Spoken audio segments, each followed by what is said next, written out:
All right, so today we are going to talk about story arc and how that is going to play into our personal narratives and the activity that we're going to do with the story arc. So this will be the sheet that you'll see on Google Classroom. It starts here at number 1, moves over to number 2, goes up to 3, follow that numeric order. And the way we want to think about story arcs is like the roller coaster ride of our story. So every story follows some kind of pattern. It starts out with the introduction. So our exposition is also our intro. And what you do in the exposition and in the intro is you're introduced to characters, introduced to setting, and introduced to the plot. That's how our stories all start. And that's how our narratives are going to start. So the thing about that is like the beginning of the roller coaster, where you first get in the ride. And then your roller coaster is going to start. You're not going up the hill yet. You're just getting started. And then you're going to hit where you get introduced to the conflict. So early on in every story, we get introduced to what the main problem of the story is. So your conflict is, what is the problem? What is the problem? So typically right after the intro or in the intro or at the beginning of a book, we get introduced to the main problem of the story. Is there a bully? Is the main character trying to solve a problem? What problem is the main character trying to solve? So think about that as right as you start to go up the hill on your roller coaster. And now we're going to start going up the hill on our roller coaster. And it's starting to get a little more exciting. So we want our story to start out pretty basic and not necessarily boring, but just introducing everything. So it's just kind of laying out the facts for 1 and 2. This is where we lay out the facts. Then as we start to rise, we start to go into 3, 4, and 5 here. These events, these are going to be all of the events that are tying into our conflict. So they're the events that are starting to make the story a little more exciting. So this would be event number 1. And if you're thinking about your personal narrative, this would be like the beginning of your story. This would be our beginning.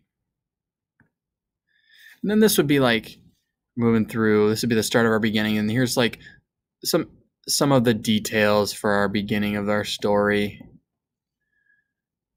Then as we're moving into number 5 here, things are getting more and more interesting. And now we're going to start moving into maybe the middle or right before the middle of our story. But here's just another detail.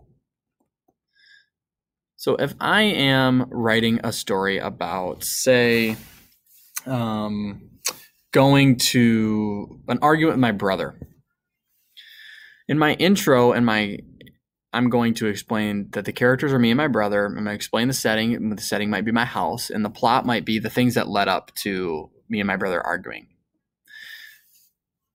Then I'm going to explain the conflict. The conflict here is that my brother and I are arguing about maybe who got to play the PlayStation. And then I'm going to say, my rising action number 1 here, the beginning of my story is we both woke up early to play, but we only had one controller, so we're kind of arguing about who gets to play first. And then number 4 is, we play a game of rock, paper, scissors, but we keep tying and nobody wins, or we keep thinking the other person's cheating. And then number 5 is, my brother and I are starting to get really mad at each other. And then we hit this thing called the climax.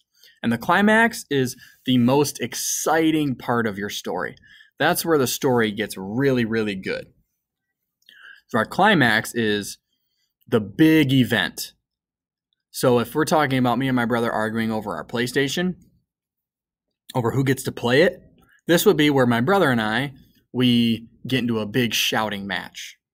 And we actually maybe even get into a little bit of a pushing match. So this is our big event.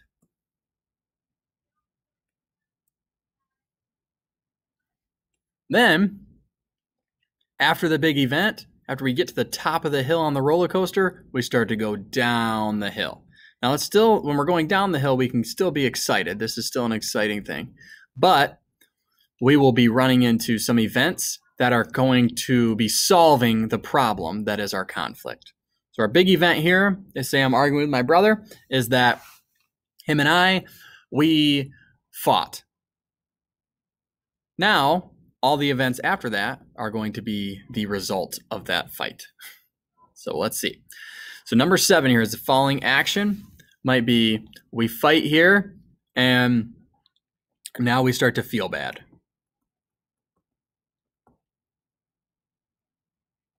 Then our resolution is how we finish. So this would be the end of my story.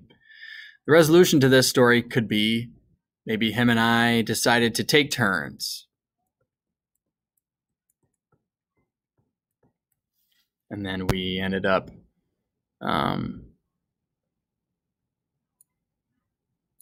playing outside together instead of even playing the PlayStation in the first place.